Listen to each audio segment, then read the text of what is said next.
بسم اللہ الرحمن الرحیم۔ السلام علیکم۔ ہمارے چینل کہانی ہب آفیشیل میں خوش آمدید۔ ناظرین، میں آج آپ کے لیے انتہائی خوفناک اور دلچسپ کہانی لے کر آئی ہوں، لیکن کہانی شروع کرنے سے پہلے آپ سے گزارش ہے کہ اگر آپ نے ہمارا چینل سبسکرائب نہیں کیا تو آپ ہمارے اس چینل کو سبسکرائب کر لیجئے اور بیل آئیکن کو بھی پریس کر لیں تاکہ ہر نئی آنے والی ویڈیو بآسانی آپ تک پہنچ سکے۔ ڈپٹی صاحب نے مجھے اپنے آفس میں طلب کیا اور ایک ایسی اسائنمنٹ تفویض کی جس نے مجھے جنات کی کہانیوں میں موجود حرکات پر یقین کرنے پہ مجبور کر دیا۔ ڈپٹی صاحب نے مجھ سے کہا، مسٹر خالد، آپ ہمارے ڈپارٹمنٹ کے ایک بہترین اور قابل پولیس آفیسر ہیں۔ آپ نے پہلے بھی اپنے جملہ فراز احسن طریقوں سے سر انجام دیے ہیں، لیکن ان دنوں ہم ایک بہت گمبھیر مسئلے سے دوچار ہیں۔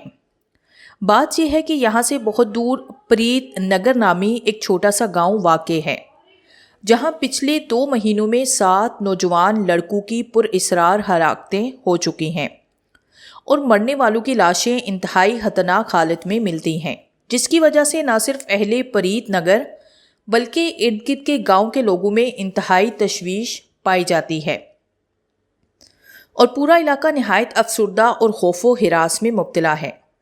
وہاں کی پولیس تاحال اس معمے کو سلجھانے اور قاتلوں کو پکڑنے سے معذور دکھائی دے رہی ہے، جس کی وجہ سے ہم سب پر ہائی کمان کا زبردست پریشر ہے۔ لہٰذا ہم نے فیصلہ کیا ہے کہ یہ اسائنمنٹ آپ کو سونپی جائے اور میں امید کرتا ہوں کہ آپ پہلی فرصت میں پریت نگر کے لیے روانہ ہو جائیں گے اور جلد از جلد اس اہم اسائنمنٹ کو کامیابی سے مکمل کر کے ہمارے اعتماد میں اور اضافہ کریں گے۔ میری تمام مدد اور دعائیں آپ کے ساتھ ہیں۔ میں نے فوراً حامی بھر لی اور جلدی سے گھر روانہ ہوا اور ضروری سامان باندھ کر بذریعہ ٹرین پریت نگر روانہ ہو گیا۔ 7 گھنٹے کا طویل سفر طے کرنے کے بعد آخر میں پریت نگر کے چھوٹے سے ریلوے اسٹیشن پر اترا اور ایک تانگا پکڑ کر گاؤں کی جانب گامزن ہو گیا۔ پریت نگر نام کی طرح بہت خوبصورت گاؤں تھا۔ ہرے بھرے کھیتوں میں لگے ٹیوب ویلز اور گاؤں کا کچا راستہ آنکھوں کو بہت بھلا لگ رہا تھا، مگر افسوس کہ اتنے خوبصورت گاؤں کو کس کی نظر لگ گئی تھی کہ گاؤں کا ہر باشندہ انتہائی پریشان اور خوفزدہ دکھائی دے رہا تھا۔ جلد ہی میں تھانے کی عمارت کے اندر موجود تھا۔ تھانے کو ایک ویران کہنا ہی مناسب تھا۔ عمارت بہت پرانی اور بوسیدہ ہو چکی تھی۔ صحن میں پیپل کا بہت بڑا اور گھنا درخت موجود تھا، جگہ جگہ جھاڑیاں اگی ہوئی تھی اور تھانہ 4 دیواری اور تمام بنیادی سہولیات سے محروم تھا۔ تھانے میں 3 سپاہی موجود تھے جن سے میں نے اپنا رسمی سا تعارف کروایا اور تھوڑی ہی دیر میں وہ مجھ سے گل مل گئے۔ تھانے کے اندر مناسب رہائش کی عدم دستیابی کے بعد مجھے میرے عملے کی مدد سے گاؤں میں ایک چھوٹا سا خوبصورت کمرہ رہائش کے لیے رات ہونے سے پہلے ہی مل گیا تھا۔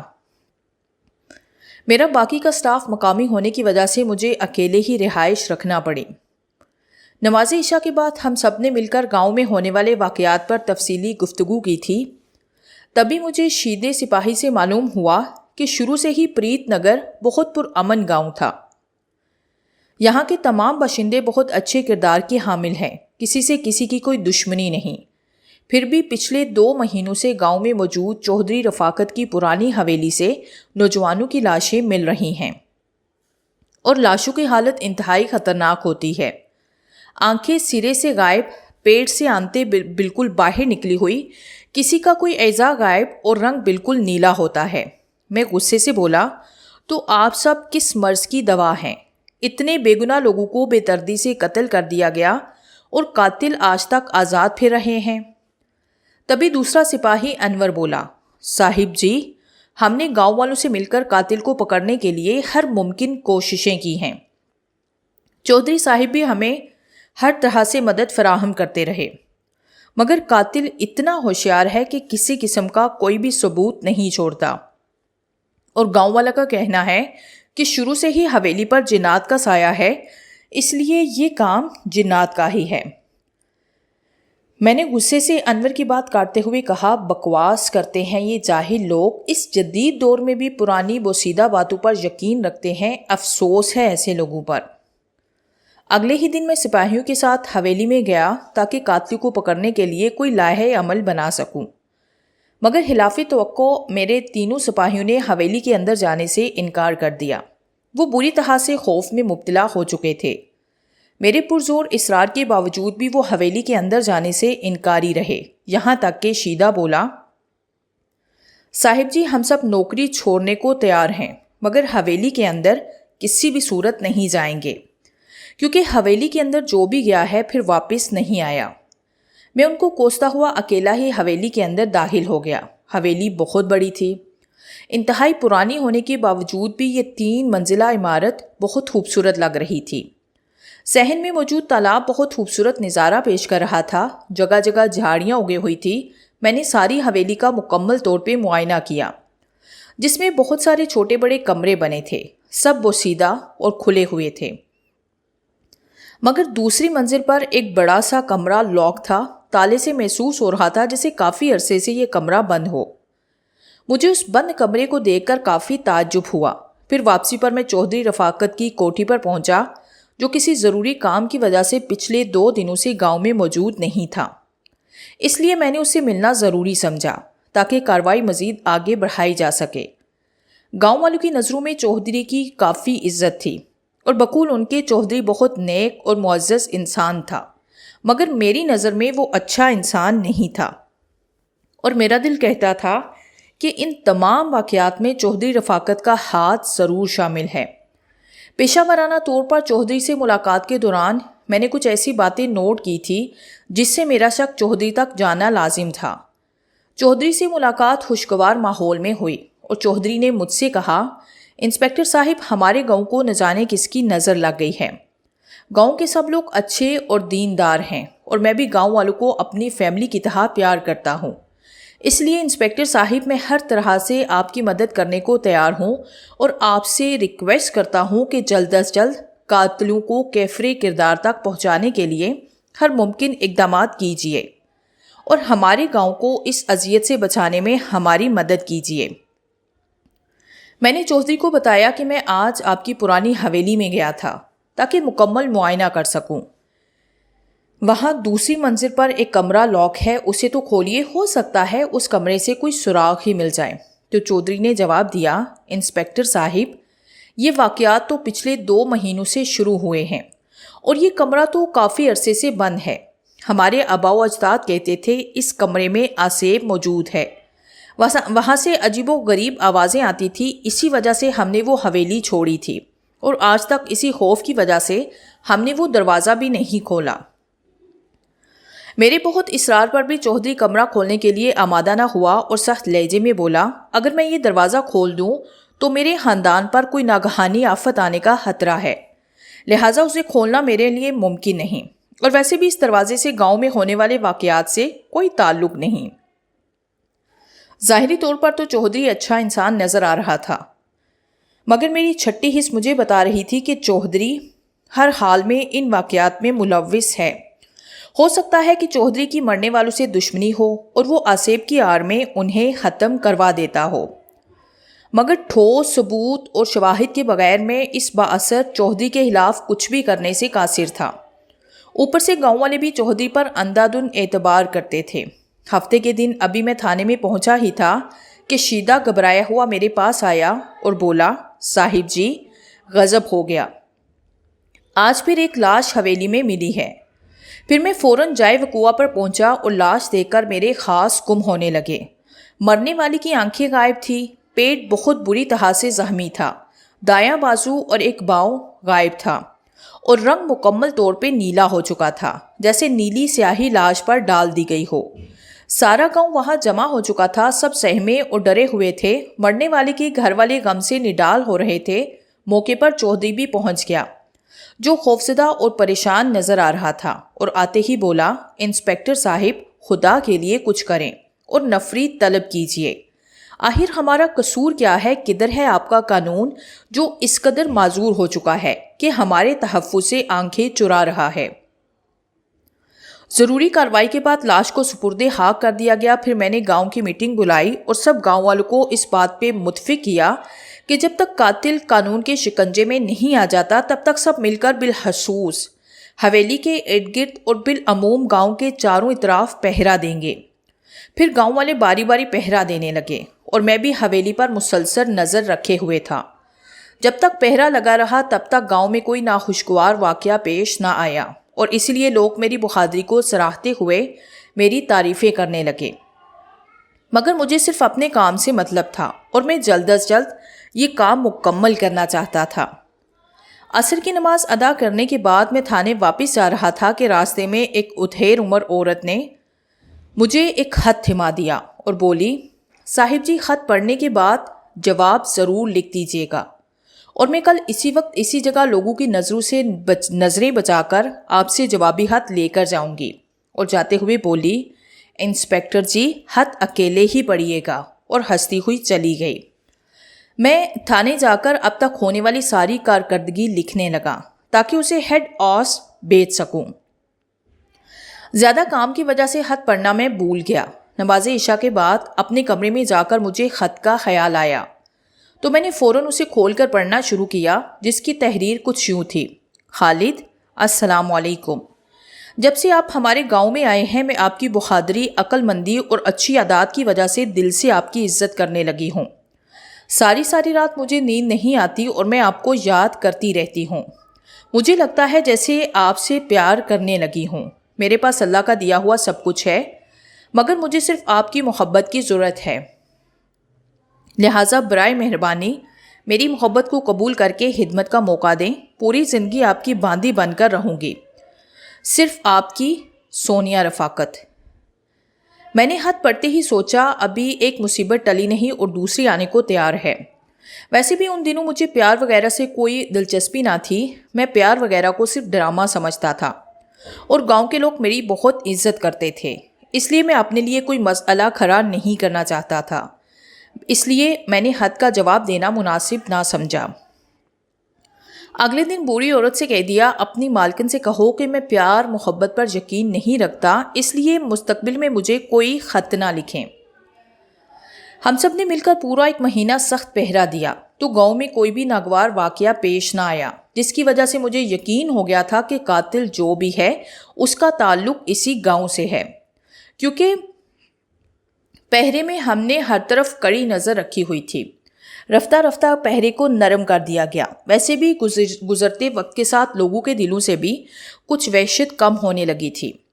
ابھی تھوڑے ہی دن گزرے تھے کہ ایک اور لاش حویلی کی تالاب سے ملی، جس کی حالت پہلے سے بھی زیادہ خوفناک اور دل کو دہلا دینے والی تھی۔ میں سخت حیران ہوا کہ تقریباً 1.5 مہینے میں دوران پہرا کوئی مسئلہ نہیں ہوا، مگر جیسے ہی تھوڑی نرمی ہوئی پھر چالاک قاتل نے گھناؤنا کام کر دکھایا۔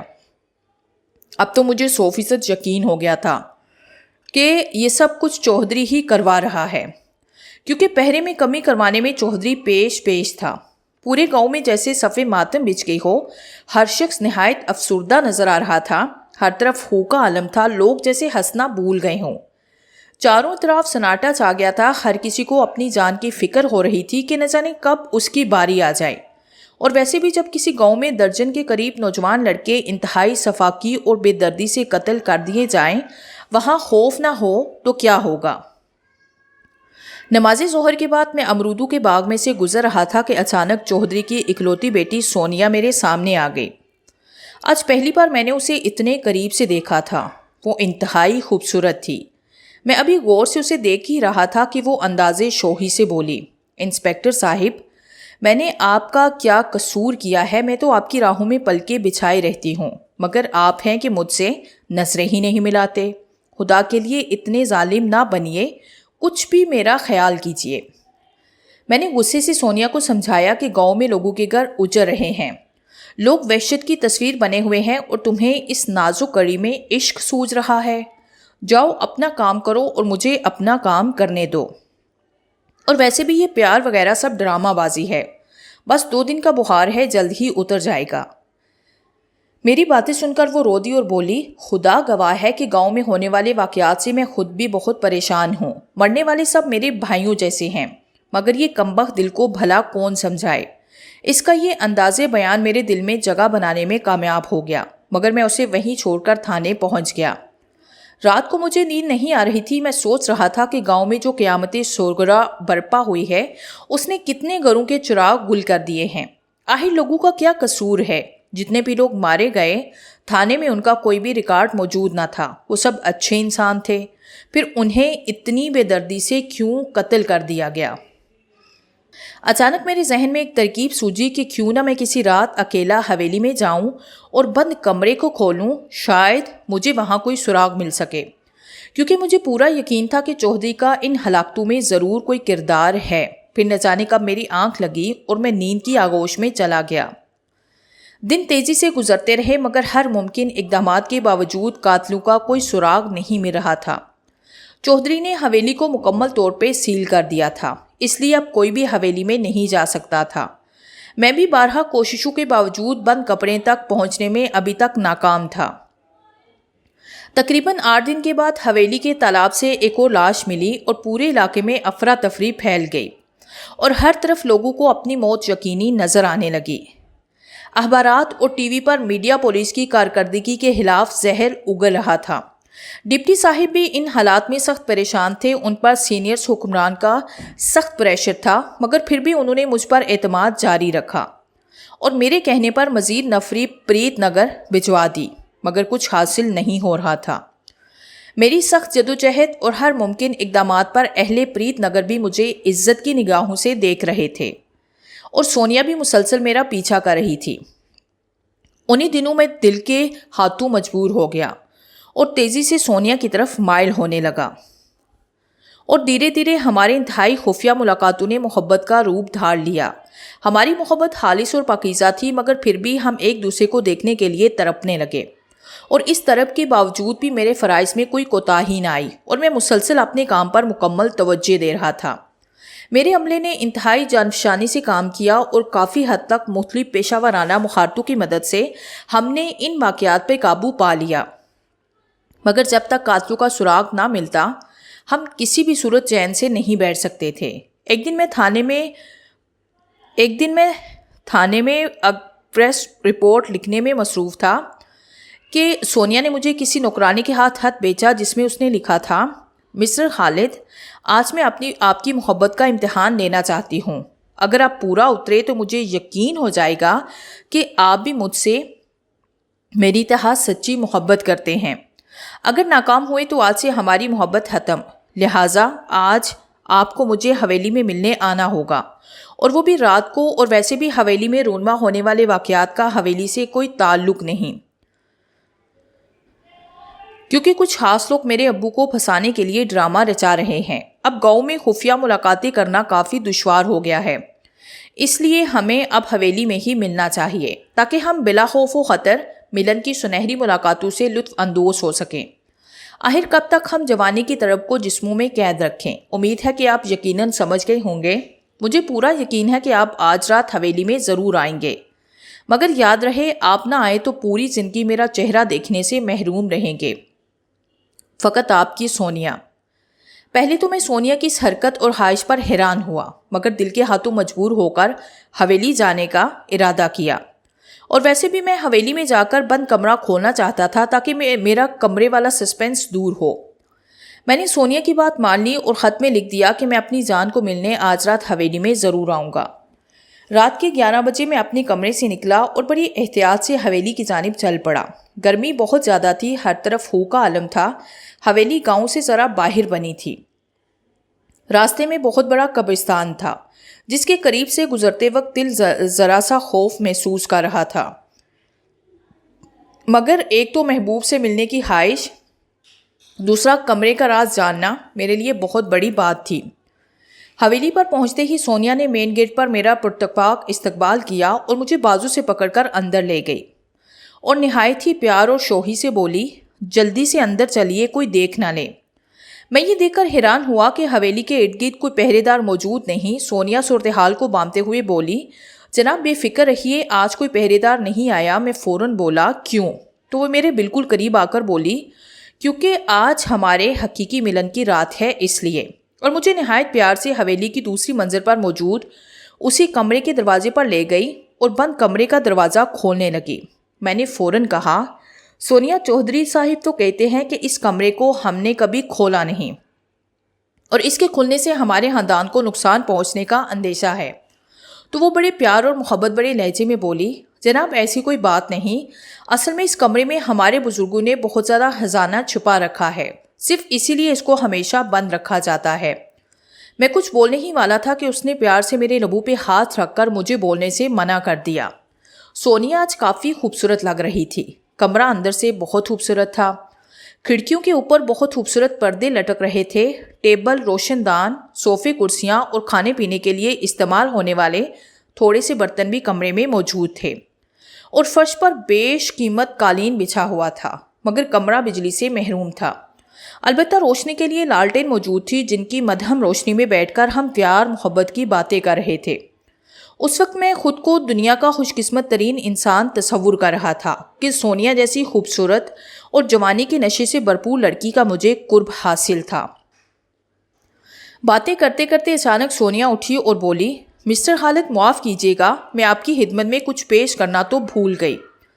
وہ دھیرے سے بیڈ سے اٹھی اور ٹیبل پر پڑے جگ سے بھر کر گلاس کو لا کر اپنے پیارے ہاتھوں سے پلاتے ہوئے بولی، لو جان، جوس پیو۔